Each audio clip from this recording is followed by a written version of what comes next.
Well, my favorite Met is going to be Tom Terrific. Watching him on the mound, dominating as a pitcher back in those days in '69. Seaver, the franchise. I mean, without him, they were nothing. I mean, he just basically carried that team since they traded him, and that was kind of a sad day.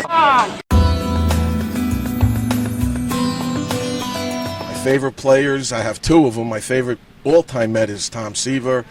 And as a kid growing up, I loved Rusty Staub. I thought he was one of the best pinch hitters. Before that, one of the best players the Mets ever had. He was clutch, and I miss him. I wish we had more guys like him. John Olerud was great. Definitely, I'd say David Wright is another. I guess David Wright would be my favorite player. My favorite Met player is probably David Wright. I'd have to say two. One, Mike Piazza. Say now, David Wright. My favorite all-time player was Darryl Strawberry. Great swing, fun to watch.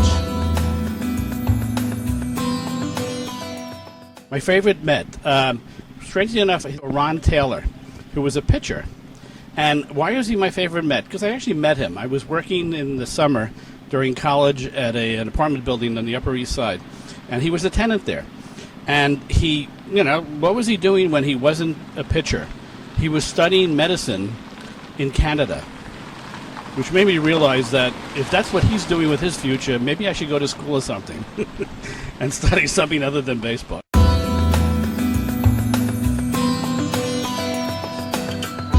My favorite player was Ron Swoboda, made the great catch in the series, and I still celebrate his birthday every June 30th.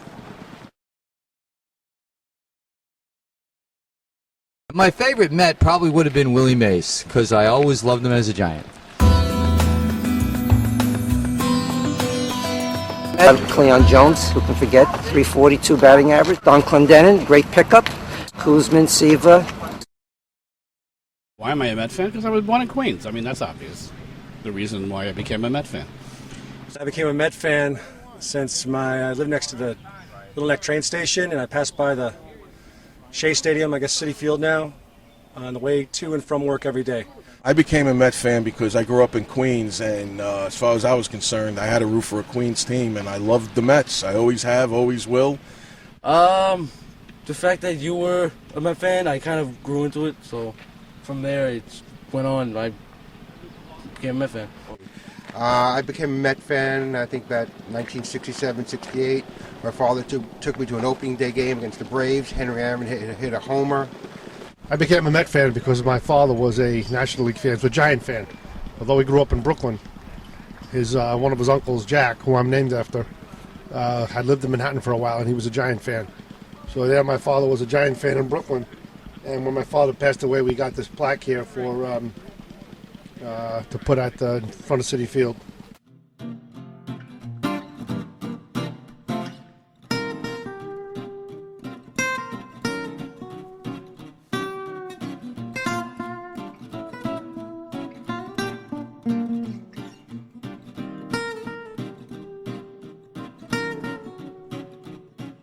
Here we are in the tunnels of Citi Field, and we're standing in front of a very significant poster. They have posters throughout these tunnels.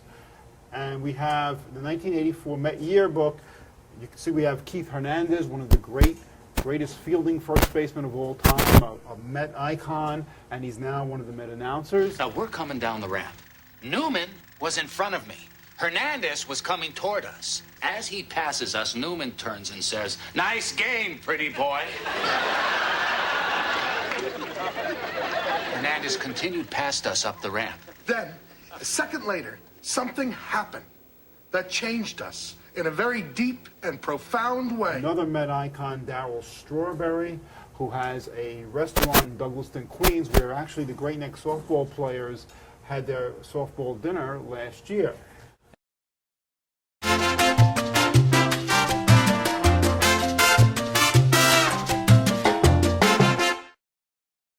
Darryl Strawberry is the only player to have 3 home runs for the Mets in one game and 3 home runs for the Yankees later on in his career.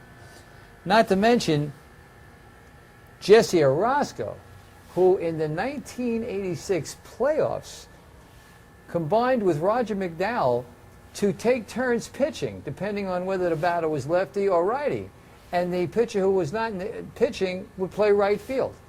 I never heard of that happening any other time, and it happened in the playoffs in that 16-inning Game 6 in Houston and a few other times in that playoff series.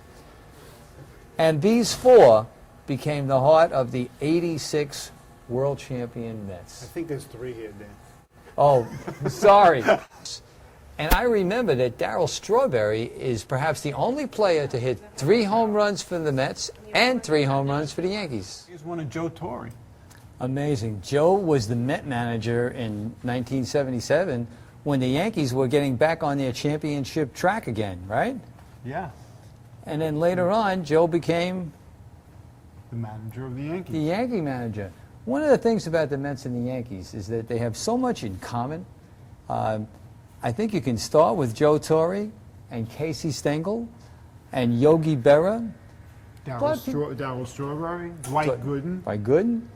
I think there's about close to 70 players who've been both Yankees and Mets.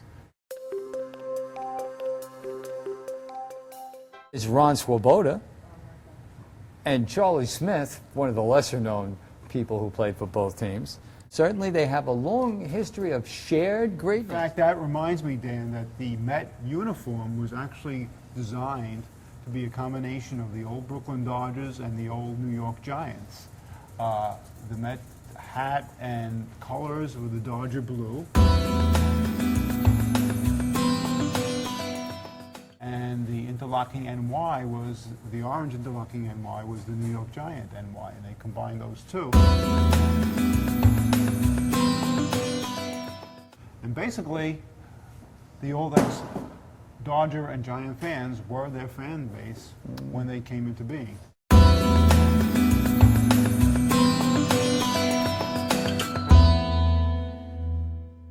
Well, we're at the end of our visit to Citi Field here, and one of the things that some of you may be wondering is that why would a couple of guys in their 60s, after all these years, still be paying attention to baseball, still following baseball, still playing the game at some level?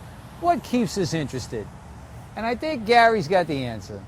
Well, Dan, I think that baseball is a metaphor for life. Anything that happens anywhere at any time, you can somehow relate back to baseball. And so now it's the bottom of the 9th, the last out has been made, and the ball game is over. We hope you enjoyed looking back at 50 years of Met stories as much as we have. Take care. See you next time. And remember, one thing about baseball, there's always another game. So if you want to play, just get out there and play. Bye, folks.